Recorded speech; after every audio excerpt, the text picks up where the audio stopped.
Daniel, welcome back to the podcast, my friend. Hello, nice to see you again.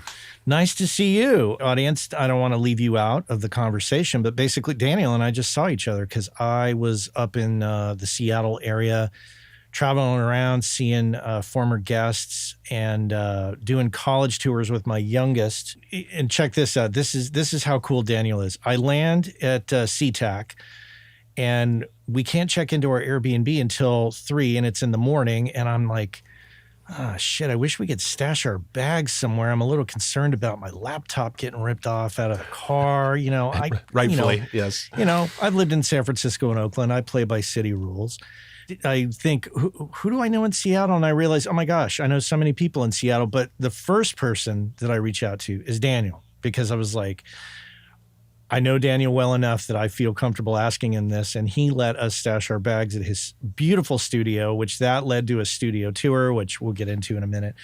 Anyways, Daniel and I have seen each other recently and spent some time.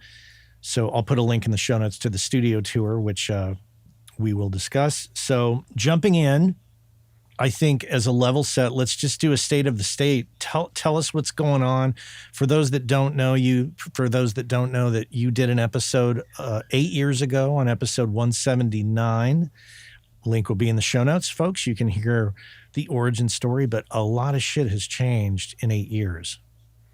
This is true. Yeah. So what's happening, and what do you where are you at with things, and what do you think of yourself as of today? Still working on evolving as a human being. I think that's my biggest task and professional goal these days. Yeah, 8 years ago, I was in Milwaukee at my place Wire and Vice there. The week before the world shut down with the pandemic, my wife and I signed a lease in Seattle and gave up our spot to live in Milwaukee. And then the world shut down and we didn't have a place to live in Milwaukee, and we did out here. So we drove across the country when everything was shut down and spent our first 2 years here in Seattle. It was a ghost town. There was no traffic. It was an incredible time to explore the city.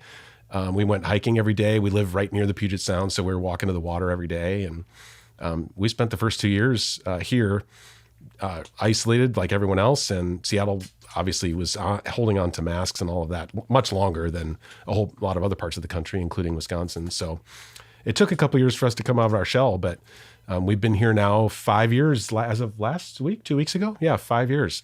I'm smitten. I feel so at home. We both are loving it, like really, really deeply grateful for our experiences here. We've met great people. I've had a great professional life. Kate's had a great professional life. It's been awesome. Our daughter actually followed us a year later. She lives here not too far from us. When she finished school in Wisconsin, she came out here. One son is still back in Milwaukee. I've got another son in the Philadelphia area. So I've got grown kids now. That's different than the last time we talked. They were, I think, just one was going into college. I think the other two were in high school. And I think they were 17, 19, and 21. If my details are correct, a lot has changed. A big move. Kids have grown. Coming to Seattle from Wisconsin. I mean, such a vast weather difference alone. Lovely. Yeah. It's been awesome. Take that, snow. Yeah. I think we saw snow for a couple years ago. And of course the whole city shuts down up here. They don't have the snow equipment like we do in Wisconsin. So everything shuts down. You're not going anywhere anyway. And a day later, 2 days later, it's all melted. And if you want snow, you can go to the mountains, an hour away. Yeah. You get it in California. You can go up in the mountains in an hour. You can go to the ocean in an hour. The key thing there is you get to visit the snow. Yes. I don't like the snow showing up unannounced. That is the correct answer. Yes. Seattle, so beautiful too. I hadn't been there since, I want to say the early 90s. Big changes since then for sure. Yeah. And my recollection of Seattle was having drinks in the Space Needle with a dear friend who has since long passed. But it had been ages since I've been there. So it was great to see that. One of the highlights of that trip in particular that we should talk about is when I went to drop the bags off at the studio, I guess I didn't really have a clue as to what the studio was for you at the moment. And when I walked in, I was like, oh shit, look at this place. I'm going to have to come back here. A day or so later, we followed up with a proper studio tour. So audience, be sure to check that out. Let's talk about that studio for a bit. It's called Thud, which is, of course, named after an album of Kevin Gilbert's, if I'm correct. That's correct. Yeah, his solo record. Musical hero of mine, producer hero, engineering hero. He was an extraordinary artist. And it just came we were working through a few other names, and it just struck me. I was listening to his record one time and I thought, man, Thud would make a cool name for a studio. And I was curious if it had been taken. And I think there was a rehearsal studio in LA called Thud Studios or something like that. That I don't know their era or when they were around. I just did a little bit of research, and then the domain was available. The name didn't seem to be taken, and I'm a big fan, so it felt like a nice tribute. Tell us about acquiring that space. Like how did that all come up? So I was based at a legendary place here in Seattle called London Bridge for 2 years. I rented their B room upstairs from their main room. They've got a B and C room upstairs. And I rented the B room for a couple of years. Met their house engineer there and liked him, but he quit right away when I moved in. And then he was off doing things, and I was there for a couple of years. They had a surprise water leak right at the time I was taking vacation to Scotland for a couple weeks a couple of years ago. And the combination of those events and kind of being a little over, it was about 30 minutes north of the city. And I just didn't want to make that drive all the time. It's just a combination of things. Those guys are great, but I wanted to find a space that was a bit more in line with what I was doing professionally, and was asking around. Wasn't sure I even wanted to do my own place. I was looking for another room to rent. I talked to a few people in town about other B rooms that are closer to me, things like that. And happened across this place, which at the time was a studio called Earwig, a guy named Don Farwell. And I came and visited him. He was friendly and kind and showed me around, but I had never worked in this room. And I met Don and saw what he was saying about it. And I liked the vibe of the place. And then learned a bit more about it. It had been a place called Jupiter Studios before Earwig, and a guy named Martin Fevier. And then prior to that, it was the guy who built this as a studio 50 years ago, a guy named John Nelson, had it as a studio for the first 24 years, a place called Crow Recorders. John is my landlord. He still owns the place, and he lives right here nearby, and is really kind. Kept the place pretty original, as you can see on the studio tour. It looks a bit of a throwback, which is a cool vibe. I didn't really want another modern kind of like you're in the waiting room at a dentist's office or something, like a real clean aesthetic. I wanted something a little lived in and a little bit more like a living room. So this fit that. And I came in when we signed the lease, came to move in, and there was nothing here. Everything was gone. So we were able to put, with the acoustics were here, the walls were here, but we put in all new wiring, all new power, even the new bathroom and kitchen, and repainted, redid some acoustic paneling, but not the structure of the room. Mm-hmm. And moved in my gear. I finally had a place for my piano, which had been at another location for a while, because I moved my piano out here from Milwaukee, my Steinway. So then I finally had room for that. And then there were two booths on either end. I think in the studio tour, we didn't spend a lot of time in the one booth because it was under construction and got finished this week. It looks great, by the way. It's right behind me, right in that window there. Oh, you did finish it. Okay, great. Yeah, there's panels up on the wall now, and it looks nice, and it doesn't look quite like a construction zone. But there was another booth, kitty corner from that, in the main room, and I took that over as my production suite. So I've got a proper Studio B. I could be in there working on my license lab work, my sync and publishing, and I've got to work on metadata and editing and mixing and all that stuff I get done in that room, leaving this main room available for clients. Or when I have my own work, I can come in here and get things done in the big space. That's fantastic. And the vibe of this place, audience, if you haven't seen the studio tour I did, you got to check it out. I walked in and immediately was just like, oh my gosh, I want to work here. And I wanted to break that down a little bit and try to analyze it. I know that that's kind of silly in some respects, but I don't know what it was specifically, but it just felt right. And I don't know if that's the lighting, the furniture, maybe it's the instruments up and ready to go. There's a piano and multiple keyboards, and of course there's a drum kit, and then this bizarre and funky couch alongside a kind of a place where records are stored and you can put on records. It felt kind of living room like, kind of like, hey, let's have some friends over and jam, but there just happens to be a really nice control room right here too. I get a sense that a lot of that was built in, but a lot of that came from you in terms of those decisions. So when you set out to do this, do you like look at it and think, okay, we need to change this, and this to make it cool? I don't know that cool was the word I was looking for.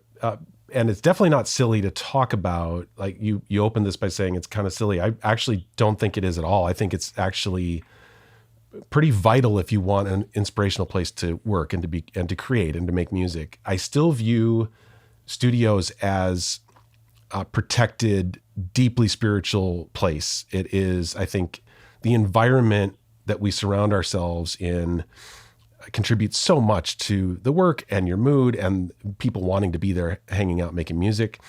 I actually think the thing that, in my experience, most studios overlook or don't get right, or it's never quite dialed in, is the hospitality angle. I really don't think studios are in the equipment rental business. I think we're in the hospitality business. So when it comes to a clean bathroom and products for clients to use when they're here on tour, they just stopped in. You think about, we've got things like dry shampoo and cough drops and feminine products and like just stuff that if you're out on the road and you might be here late, there's no stores open, you're kind of ready to take care of people. And that translates to having an environment with really comfortable lighting and furniture, having stuff up and ready to go, having the place be clean enough, which is an interesting sweet spot, because you don't want it to be so pristine that people feel they can't spill something, but you also, I don't want people to spill things, but you don't want them to, you don't want it to ruin the session if they do. And it's highly intentional. And the way you reacted when you walked in has been pretty consistent with people walking in having those kinds of reactions. Is like, holy crap, what? I had no idea this was here. This looks incredible. I can't wait to work here. Like, this feels so good. That's absolutely intentional and by design. And that comes down to, we didn't make a lot of color changes. There's some fabric that we redid just to kind of freshen it. Put up black ceiling tile instead of white ceiling tile. We painted the walls a dark green, just a little more comfy. All the wood is original. It's like wood paneling from the 70s. But you don't have to spend a lot on a few rugs and a few lamps. I know in the video tour, you were talking about some of the lamps that I found. It's like, those are $18 lamps on Amazon, which again, I don't love supporting the mothership, but I needed 8 lamps. It's like, I just needed 8 lamps to show up in 2 days. Those are the coolest lamps. I just love those lamps. They got some cool stuff. Yeah. I gotta get on getting a couple of those. One of the things that I noticed was the sheer amount of snacks, chips, candy, maybe not the most healthy stuff, but like some healthy stuff. I do keep healthy stuff for sure. Yeah. Okay. Yeah. Well, but it leans towards the more child-friendly, sugar-loaded stuff. Yeah. Right. But which can boost people's mood. It's like, oh yeah, I love, salt and vinegar kettle chips. Let me grab a bag of those. That'll lift my spirits as I'm doing this session here.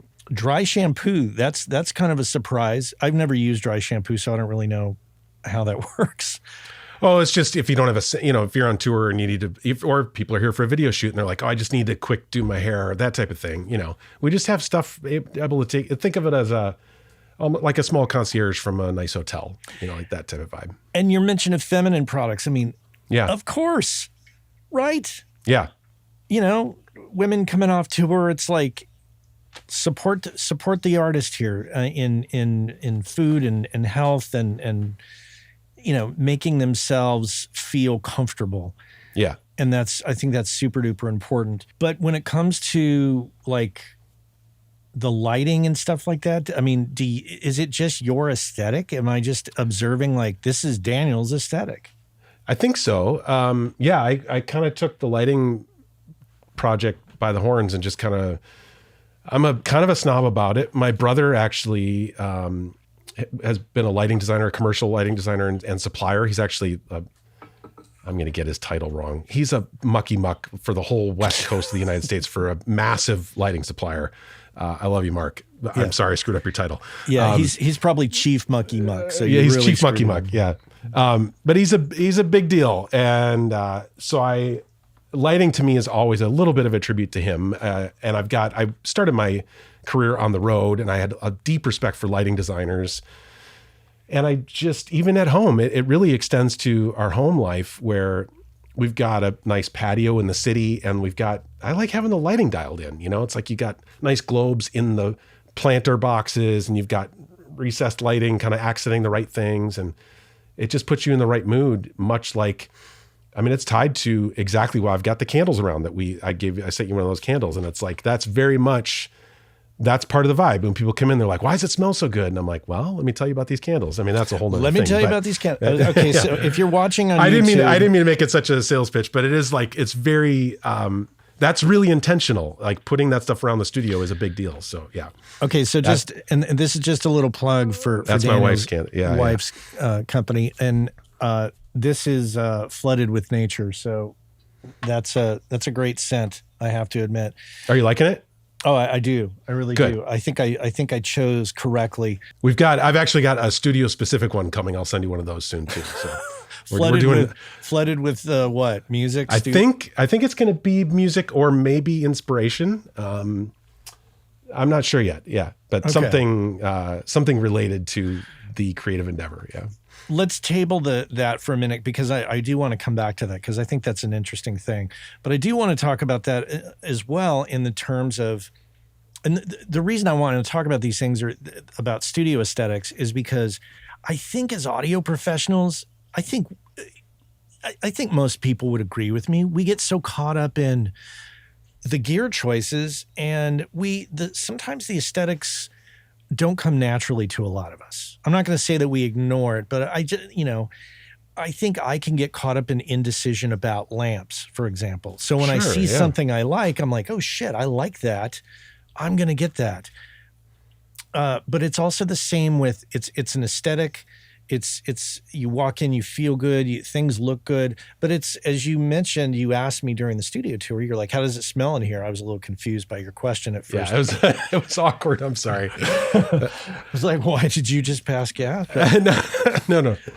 But the smell of a place too, you know, when you walk in, does it smell like cigarette smoke or pot smoke? Or does it smell like, cool candles? Or does it smell like, or the last client? Yeah. It's like, you don't know what the last band right. Does it have that quintessential bar smell, which is a combination of alcohol and bleach? So I just find that stuff, when it's right, I find it really inspiring for reasons that are sometimes hard to articulate. I feel it's easy to get a few things wrong. And I think scent and lighting are two of the biggies that people overlook. And it can be done too much the wrong way as well. You can't have like a light show, and you don't want scents that are overpowering. That's actually why I asked you, because I want to make sure it wasn't too much, because we were testing that new candle that was in here that day. And I wanted to make sure it wasn't too much. And actually, the fact that you hadn't really noticed was kind of the point, because I didn't want, like you say, it can smell like an old studio. It can smell the bathrooms right next door. I didn't want any of that. So the candles are designed to be just enough where if people are into it and people notice it, it's really lovely. And you're not burning, I don't want to mention some bad candle companies, but like those overpowering cheap ones, that's just as bad as like lighting that's done wrong, or like the lighting is impressive because it's like blinking and flashing. You got a light show all the time. Well, that's not great lighting either. It might be a lot of lighting. It might be a lot of scent in a candle, but those don't make them good. And I think much like audio choices that we make, too much high end or too much low end on something, it's like that becomes a problem. But there's a sweet spot, and there's a sweet spot with lighting. There's a sweet spot with snacks. There's a sweet spot with hospitality, sweet spot with candles. It's just all about balance, right? Just like cooking, just like making records. You got to find, your personal aesthetic, I think, is such a huge part of what people are buying into, even if they don't know it. I think as a producer and as a creator, the way you present yourself is just as important as the work that you do, which sometimes I don't love. I wish the work could just stand on its own, but the reality is the way your sweatshirt looks when you're at a show is is a statement, and the way your place smells when people show up is a statement. And even if people don't recognize that stuff's registering for next time or how they want to talk about your space, the fact that when people walk in, much like you did, and you're like, I don't know why, but I want to make music here. That's the net effect of all of those choices, I think, being in reasonable balance, because if any one of them was too, hey, look at me, then it's about those things instead of how you feel when you're in a space, Yeah, I think had I walked in and it smelled like pot and there was a lot of bright LEDs, and you had, instead of like the cool, sparkly vintage drum set, you had like, I don't know, like a Yamaha recording custom from in the wrong color from the 80s, like double kick. You got to get a double kick in there. Right. You had like all the right things that just kind of, I think, make a creative person just go, ooh, we could do something here. Nice. That makes me really very, very happy. So thank you for saying that. Let's talk business for a sec. So what's your goal with this place? Because you're your biggest client with License Lab. And just for those that didn't hear the first episode, in a nutshell, can you explain License Lab and your whole music sync and the sheer amount of music that you have out there? Sure. Yeah. I got started in production music specifically very early for people in my generation. I was 26 years old, so it was 96. I probably learned about it in like 94, 95, and I made some albums for a guy that I was working with at the time. Very small radio voiceover guy. We were selling them to clients of his. And when that job ended, I thought, well, there's this music library thing I just learned about. I wonder if it's a big deal.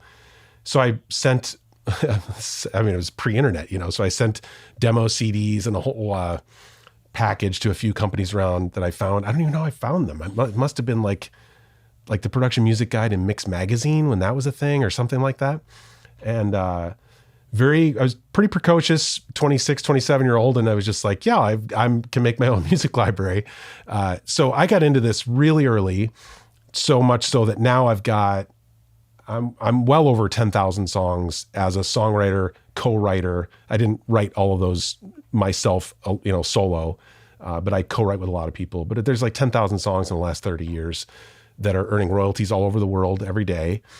And then I've got, in 2010, I launched a company called the License Lab, which, so we're going on 15 years now, which is crazy to think about. And I think we're approaching 600 albums across 10 different labels distributed globally by Universal Music. So we've got a pretty significant catalog represented by the world's largest music publisher. And that's my main business. That's how I make a living. That's what keeps the lights on. That's what pays the bills. The studio fits into that in the sense that, like you said, I'm kind of my own biggest client. Most of what we do here is my own work and things for the catalog. Mm-hmm. I do love making records. The financial realities of it are, like everybody in this business, it's just, it's a really strained, difficult time for artists right now. These days, I'm almost always finding people. When I do make a record for an artist, I'm almost always connecting it to something with my production company. For example, hey, come make 8 songs with me and I'll keep 4. I'll own 4 and you can own 4, and you put out an EP, I'll put out an EP for licensing. And that's kind of how they get something they want. I get something that helps my core business, and I get to make records, which is the thing I love to do.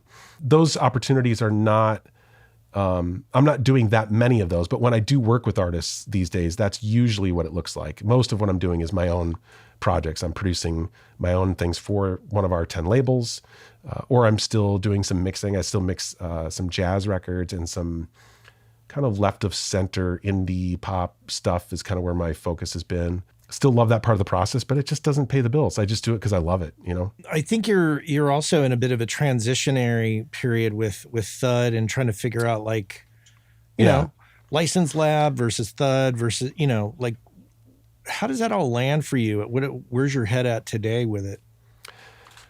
Oh, Matt, you're catching me at an interesting time. Yeah, I don't know that I've got that worked out yet. I just know that I'm not done owning a studio. I know that at some point in the future, owning a studio just doesn't make any sense. I mean, it's arguably that for most people, it doesn't make any sense now.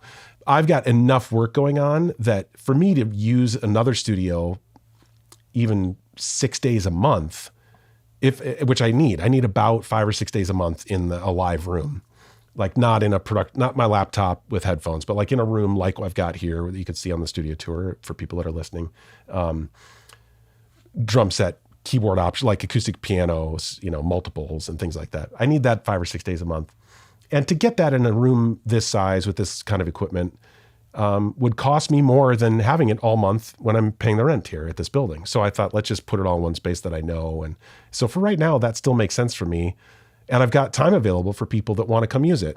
What I am being is pretty selective about who uses it. So it's mostly producer friends in town who I trust and happily hand the codes and the keys to and say, here, you can have it for 4 days. Like I'll come by and check on you, but they're self-sufficient. I'm not really that interested as a soon to be 55-year-old guy. Like I don't mind assisting on a session. I like doing it actually for the right people and the right projects, but needing to do that to pay the bills is quite a few years ago. And I'm grateful for that. I'm in a very, very fortunate situation to have my own work paying for this room, and the gear's been paid for a long time. All the gear in the space is, I don't have a gear loan or anything, so that's nice.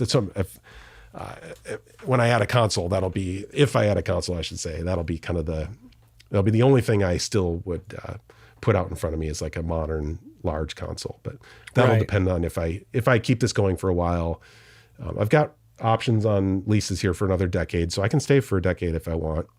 I'm still evaluating what I want to do. I think it kind of depends on how the next year goes. If I get some more bookings and it kind of makes, I just love it. I just told Kate the other day, I told my wife the other day, because we were talking about all these issues and talking, I'm deep in thought about what to do with this space and the recording studio as an entity and the license lab and kind of my career.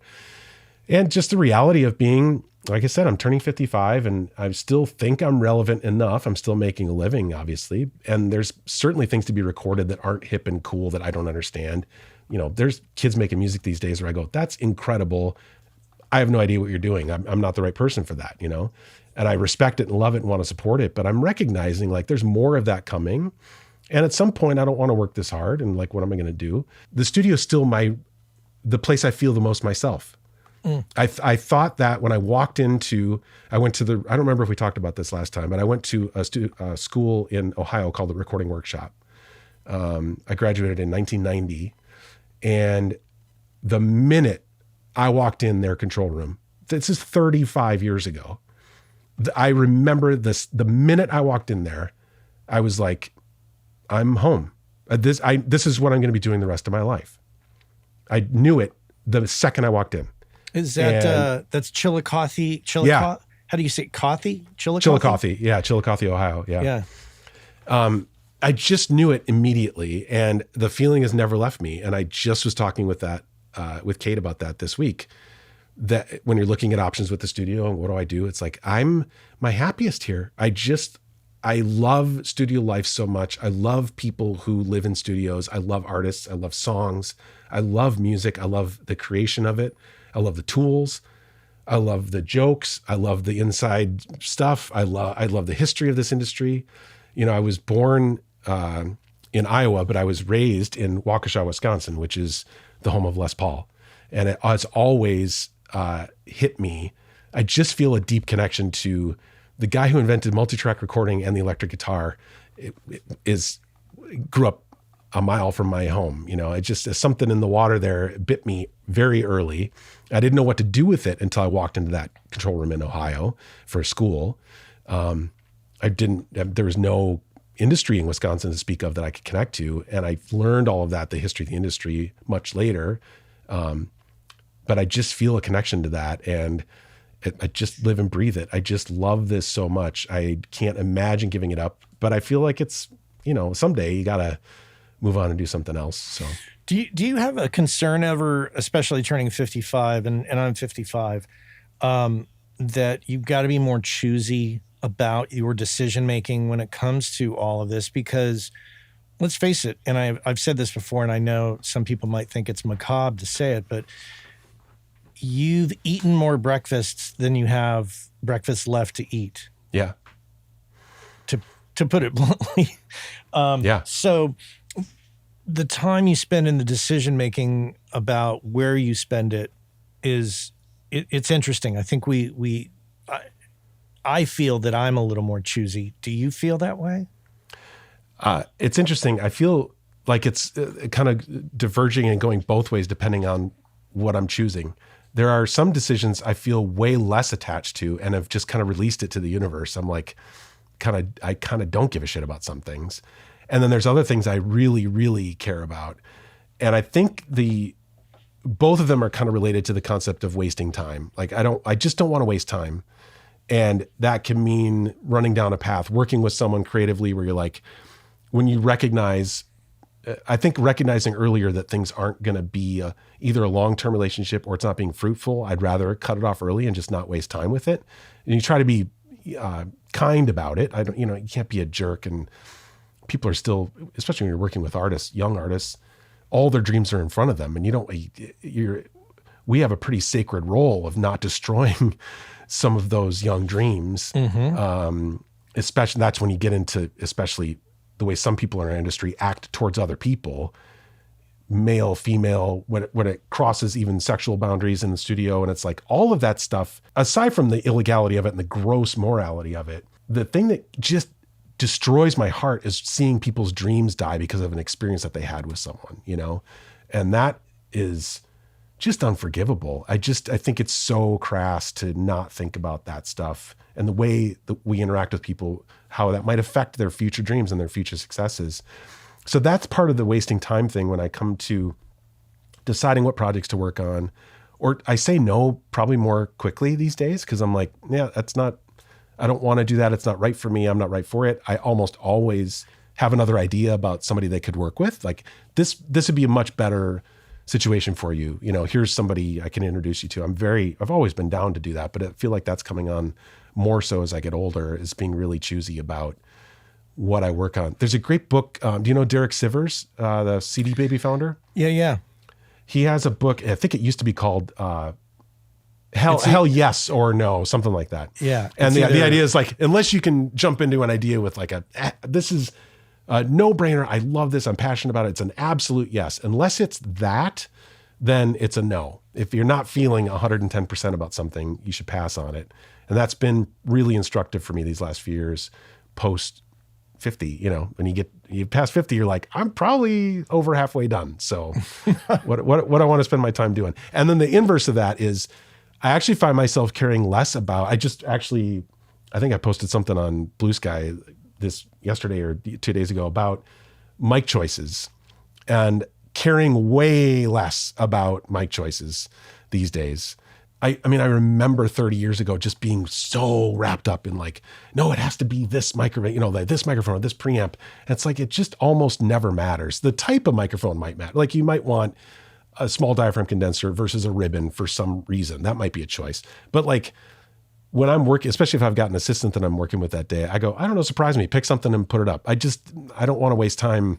Kind of gets back to that wasting time idea, right? It's like, I'm not going to spend an hour evaluating kick drum microphones. Like put a mic up. It's all good. We'll make it work. Yeah. It's fine. Got to get to work. Life's short. It's getting shorter. Okay. The candle thing, this is kind of a diversification maneuver or move, if you will. A little forced by home life and a new career for Kate. So yes. Yeah. So your wife's involved in a yoga studio and a line of products, including these candles, right? Yeah, not involved. She launched her own yoga studio called Flood Yoga right near where we live in Seattle, in Ballard. And she also makes candles and incense. And so it's a kind of a unique 1-2 punch where she's a yoga instructor, has a staff of other instructors as well. She hosts retreats in other cities around the country.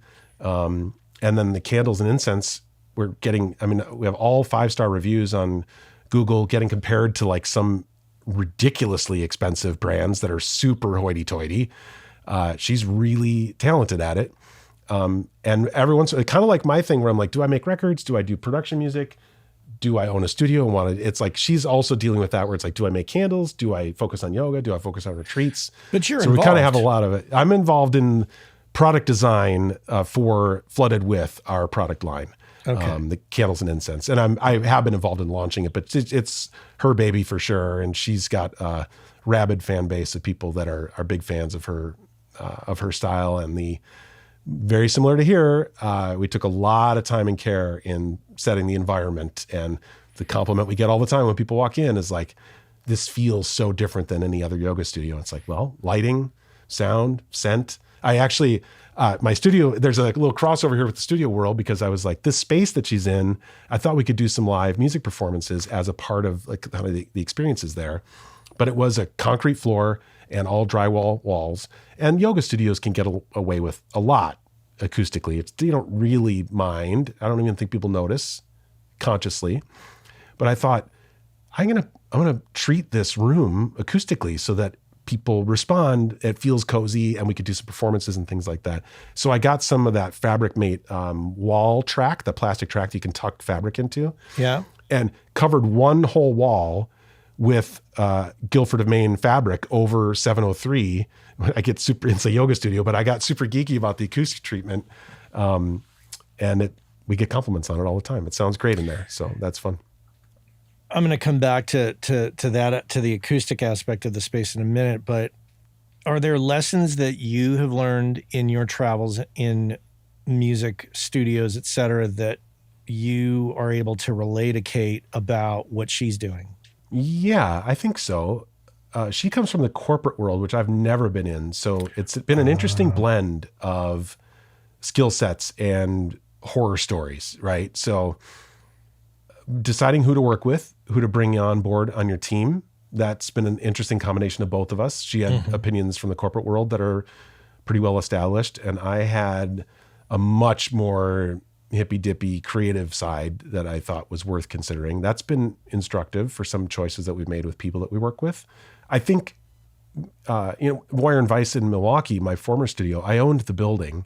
And so I was in the community in a way that some local businesses aren't when you're just renting. I was involved I was there for over 2 decades. I owned the building. So that's something that's kind of informed us. We're in a neighborhood that's not dissimilar to where Wire and Vice was, kind of a upscale, retail friendly, just a high-end neighborhood with high-end retail shops and restaurants and things. Similarities there. And I thought collaborating with our neighbors would be really smart. That's something I did back in Milwaukee. And that's served us really well. We made friendships in the neighborhood and have done collaborations with people in the neighborhood. That's been a real instructive thing. And then the hospitality angle, actually, something that Kate and I are really aligned on, but we put into Flood very intentionally, similarly decked out bathroom facilities like I have here, taking care of people when they're there. We put in an incredible water cooler that offers hot water for tea and carbonated water for sparkling. And like you do all this. And that was part of the hospitality angle that she and I both share. So there's been a lot of things there. Oh, and then, sorry, I'm going on about this, but no, it's good. The branding is a big, big deal to me. So License Lab branding, Thud branding, and Flood. We worked with a designer for the Flood logo, but I've handled everything since that was before we launched. And I've designed everything that Flood has done since we've been open 1.5 years. But the importance of that brand decision early on and being really consistent about presenting that brand in all your channels, that's been something I really harp on as we launched and as we were growing. I think that served us really well. We get a lot of compliments on the way we look and feel, not only in the space, but the way we present ourselves online and with the materials and things that people get and labels on the candles and incense and things like that. Your decision to acoustically treat the yoga space, I think, is an interesting one. Specifically on this trip that we took as we were we were in New York, and then we went up and down the Pacific Northwest doing these college tours.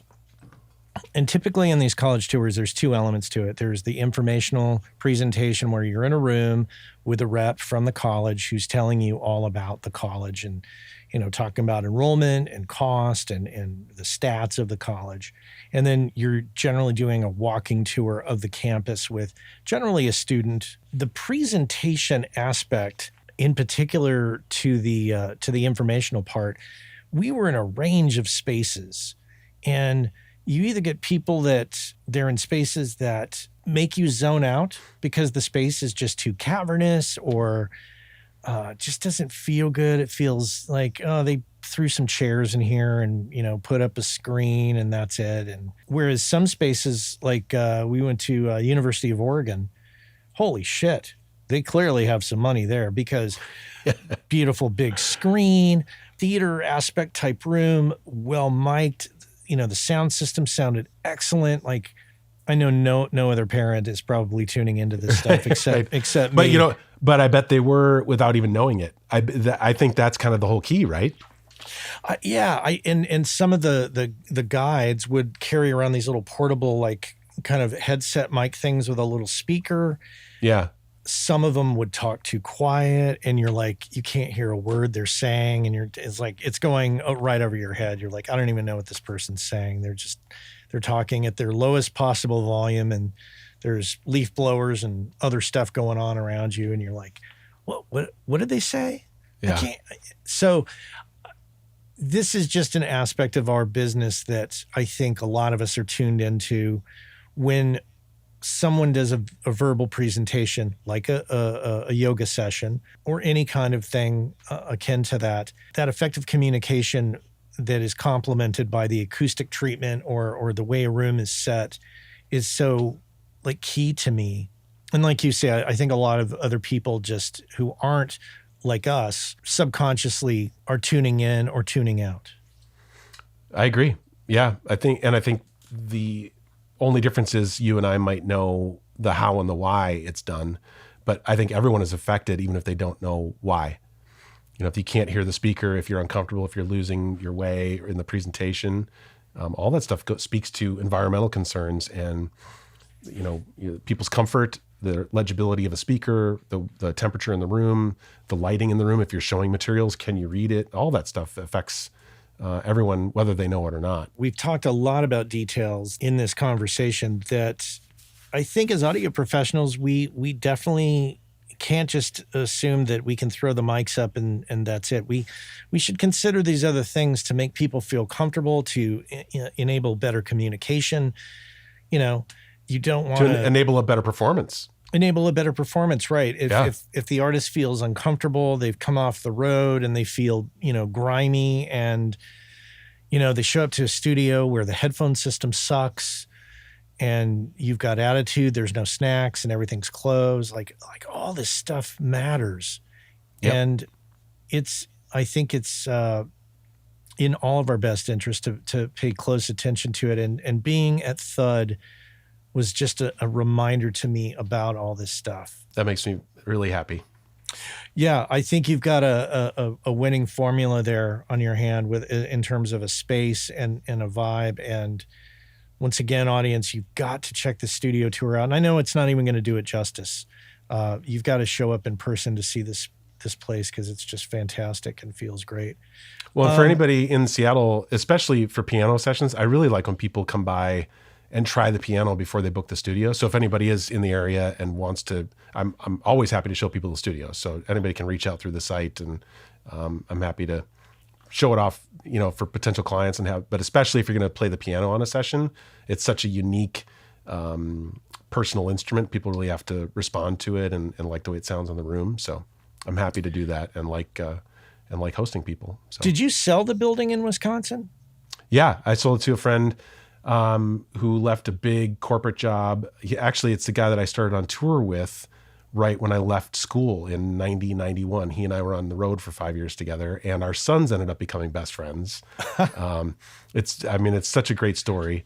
So Dave Cotelier, his son Luke, Dave's wife Amy, they ended up buying the building and buying the studio. It's the only reason Wire and Vice still exists as Wire and Vice. They're the literal only people I would sell the brand to. So I sold them Wire and Vice. I gave them all the assets for the name and everything, gave them the domain. If anybody else would have bought that place, they would have had to rename it. But for Dave and Luke, I was happy to pass on what legacy there was. I was happy to pass it on to them, and they've been operating it for the last 5 years. So yeah.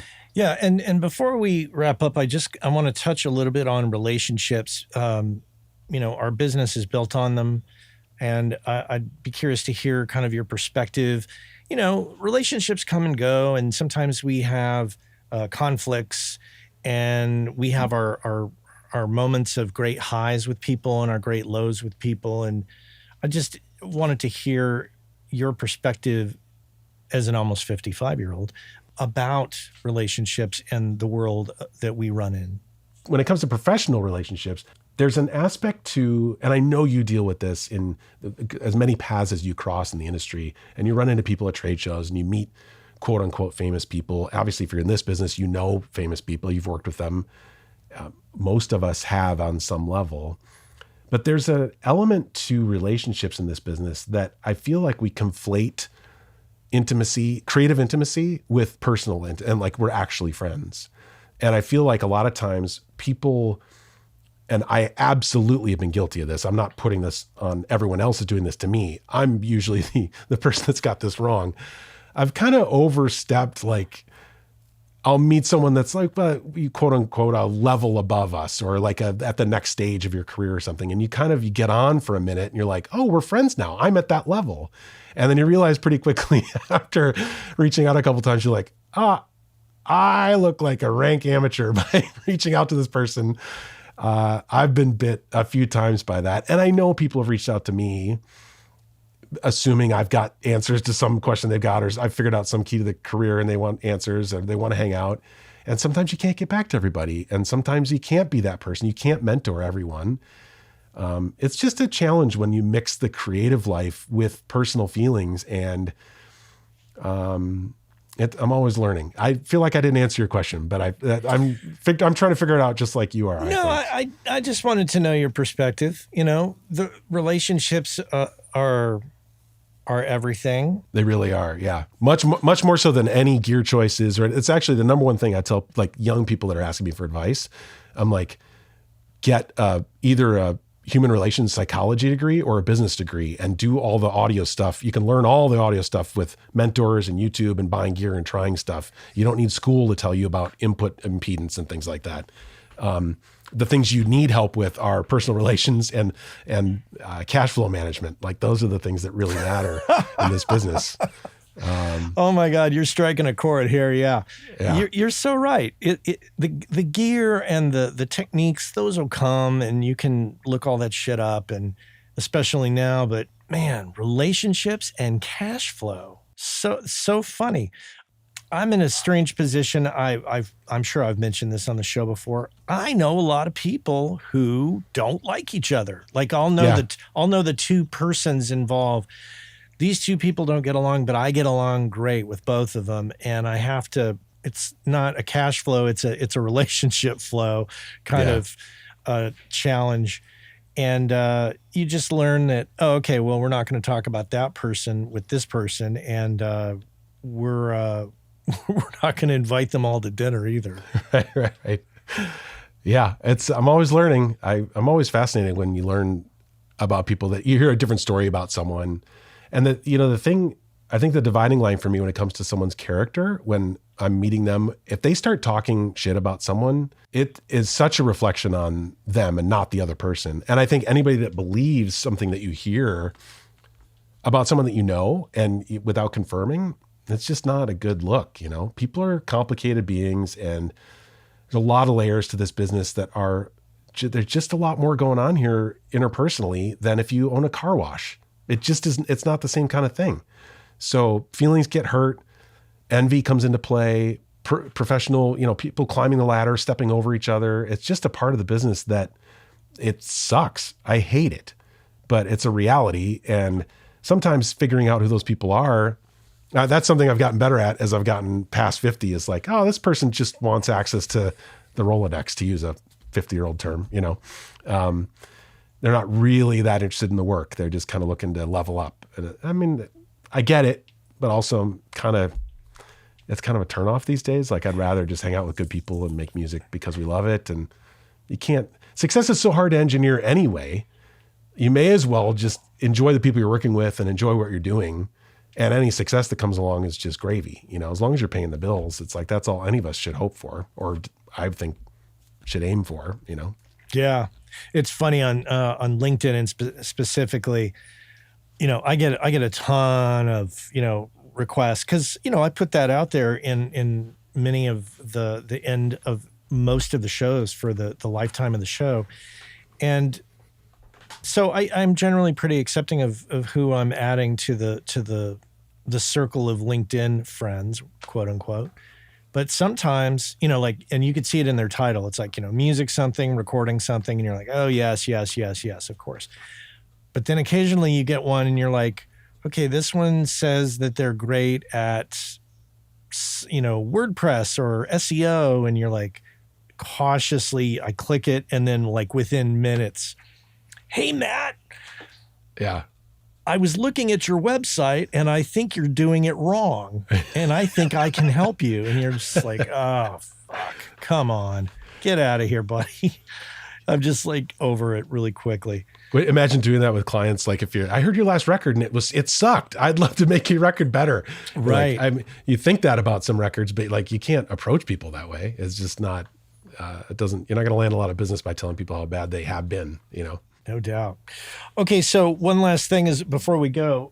So, friends, those of you watching, those of you who aren't watching, I'm holding up a candle, the Flooded with Nature candle that Daniel and Kate sent me to check out, and I love it. So, if you want to make your studio smell good, this sounds like an infomercial, sorry. Daniel's provided a code. It's WCA10. I'll provide the link. And if you want to go buy a candle and support one of your fellow audio professionals' lives, these are cool candles, and you hand make them, right? Kate pours them all by hand. She selected the wicks, selected the wax makeup, selects all the aroma stuff. The jars. I put all the labels on myself. Yeah, we hand make everything. There's absolutely no automated process. It's for a while there, for a year, our apartment looked like Breaking Bad. It was incredible. All the vials and everything we had going on. It was crazy. I did notice when I lit the candle this morning, I was like, what is up with this wick? This wick is like pretty robust. Oh, yeah.